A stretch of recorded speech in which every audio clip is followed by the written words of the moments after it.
নমস্কাৰ বন্ধু-বান্ধৱীসকল। বন্ধু-বান্ধৱীসকল, পোহৰৰ উৎসৱ দীপাৱলী সমাগত। শাস্ত্ৰ অনুসৰি এই দিনটোত লক্ষ্মী দেৱীক পূজা কৰা হয়।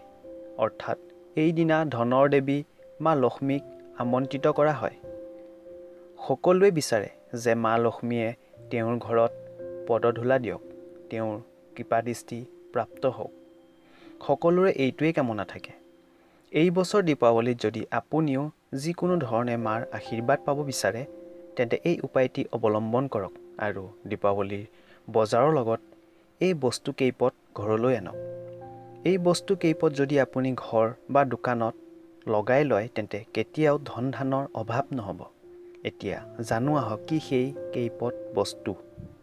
প্ৰথম বস্তুটো, ঘৰ বা দোকানৰ মূল গেটত এটা পাত্ৰত পানী ভৰাই ফুল ৰাখক আৰু ভাহি থকা কেণ্ডেল জ্বলাওক।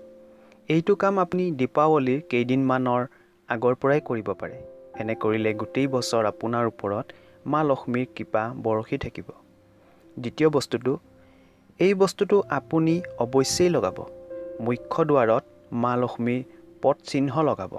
এই পদচিহ্ন ৰূপৰ হ'লে অতি উত্তম, অন্যথা অংকন বা বেলেগ হ'লেও লগাব পাৰে। ধ্যান ৰাখিব, এইটো যাতে ঘৰৰ ভিতৰ ফালেহে লগায়।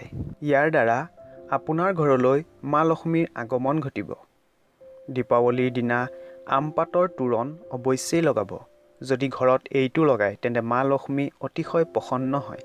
ইয়ে ঘৰলৈ নেতিবাচক শক্তি অহাত বাধা দিয়ে। চতুৰ্থ বস্তুটো, কমল ফুলৰ ওপৰত বহি থকা মা লক্ষ্মীৰ মূৰ্তি যদি আপুনি এইদিনা আনে, তেন্তে বহু সুফল প্ৰাপ্ত কৰিব।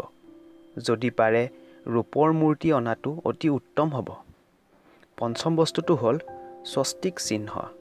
মুখ্য দুৱাৰত যদি স্বস্তিক চিহ্ন লগায়, তেন্তে এইটো মনা হয় যে ইয়াৰ দ্বাৰা বহু উপকৃত হোৱা যায়। ষষ্ঠ বস্তুটো, দীপাৱলীত ধ্যান ৰাখিব যে মা লক্ষ্মীয়ে ৰঙা বা উজ্জ্বল ৰং বহু পচন্দ কৰে। গতিকে এইদিনা যদি আপুনি কাপোৰ কিনে, তেন্তে ভুলতেও ক'লা ৰঙৰ কাপোৰ নিকিনিব।